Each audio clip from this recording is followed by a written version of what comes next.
கடைசி நேரத்தில் பரபரப்பு.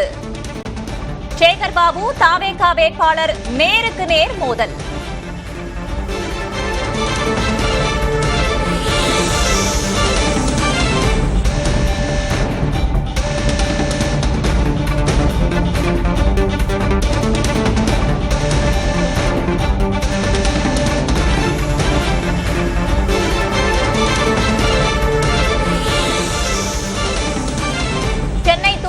தொகுதியில் கடைசி நேரத்தில் பரபரப்பு ஏற்பட்டிருக்கிறது. 6 மணிக்கு வாக்குப்பதிவுக்கான நேரம் நிறைவடைந்திருக்கும் நிலையில் தற்போது சேகர் பாபுவுக்கும் தாவேகா வேட்பாளருக்கும் மோதல் ஏற்பட்டிருக்கிறது.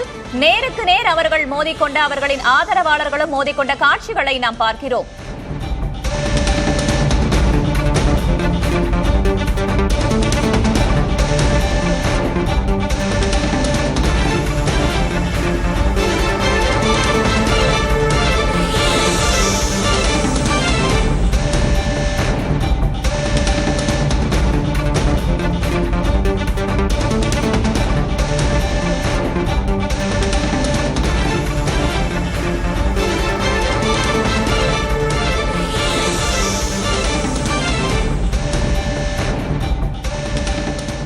துறைமுகம் தொகுதியில் கடைசி நேரத்தில் பரபரப்பு ஏற்பட்டிருக்கிறது.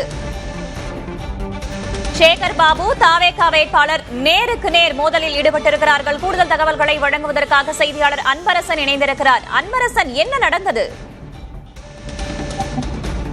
துறைமுகம் தொகுதியில் வாக்கு எண்ணிக்கை நிறைவு பெறும் கடைசி நேரத்தில் மிகப்பெரிய ஒரு பரபரப்பு சம்பவமானது நடந்திருக்கிறது. குறிப்பாக திமுக வேட்பாளர் சேகர் பாபு, அதே போன்று தாவேகா வேட்பாளர் சினோரா அசோக் ஆகிய இருவருக்கிடையே நேருக்கு நேராக மோதல் ஏற்பட்டு வாக்குவாதத்தில் ஈடுபட்ட சம்பவமானது பெரும் பரபரப்பை ஏற்படுத்தியிருக்கிறது. அது தொடர்பான வீடியோ காட்சிகளும் தற்போது வெளியாகி மிகப்பெரிய ஒரு பரபரப்பை ஏற்படுத்தி அங்கு போலீசார் குவிக்கப்பட்டு இருதரப்பையும் சமாதானம் செய்து வரும் அந்த ஒரு நடவடிக்கையானது எடுக்கப்பட்டு வருகிறது. குறிப்பாக துறைமுகம் தொகுதியில் ராயபுரம் அருகே இன்று வாக்கு எண்ணிக்கை நிறைவு நிலையில் சேகர் பாபு மற்றும் திமுக சேர்ந்த நபர்கள் அந்த பூத்தை கேப்சர் செய்வதாக ஒரு தகராறு இருந்தது. இதில் தாவேகா வேட்பாளர் சினோரா அசோக் என்பவர் இங்கு திமுகவினரை உடனடியாக வெளியேற்ற வேண்டும், இவர்கள் பூத்தை கேப்சர் செய்ய வந்திருக்கிறார்கள் என்று கூறியதால் அங்கு இருதரப்புக்கும் இடையே வாக்குவாதம் இருந்தது. இதனால் திமுக வேட்பாளர் சேகர் பாபு மற்றும் தாவேகா வேட்பாளர் சினோரா அசோக் ஆகிய இருவருக்கிடையே வாக்குவாதம் என்ற நிலையில் இருதரப்பு கட்சியினரும் மாறி மாறி தங்களுக்குள் வாக்குவாதத்தில் ஈடுபட்டனர். தகவல் அறிந்த போலீசார் உடனடியாக குவிக்கப்பட்டு இருதரப்பையும் சமாதானம் செய்து வைக்கும் நடவடிக்கையில் அங்கே ஈடுபட்டு வருகிறார்கள். தற்போது இந்த சம்பவம் மிகப்பெரிய ஒரு பரபரப்பை ஏற்படுத்தியிருக்கிறது. யாருக்கேனும் காயம் ஏற்பட்டிருக்கிறதா அன்பரசன்? தற்போது வரை இருதரப்புக்குள்ளும் வாக்குவாதம் மட்டுமே இருந்த நிலையில் அதற்குள்ளாக போலீசார் குவிக்கப்பட்டு ஒரு மிகப்பெரிய ஒரு வாக்குவாதம் உற்சாக நிலையை ஒரு சுமூகமாக போலீசார் தீர்த்து வைத்திருக்கிறார்கள். இருதரப்பையும் அழைத்து சென்று அவர்கள் இருவரிடையே பேச்சுவார்த்தை ஈடுபட்டு வருகிறார்கள். இதனால் வாக்குவாதம் மட்டுமே இருந்த நிலையில் அந்த எழக்கூடிய ஒரு அசாதாரணமான சூழ்நிலையை கட்டுக்குள் கொண்டு வந்திருக்கிறார்கள். தற்போதைய தகவல்களுக்கு நன்றி அன்பரசன்.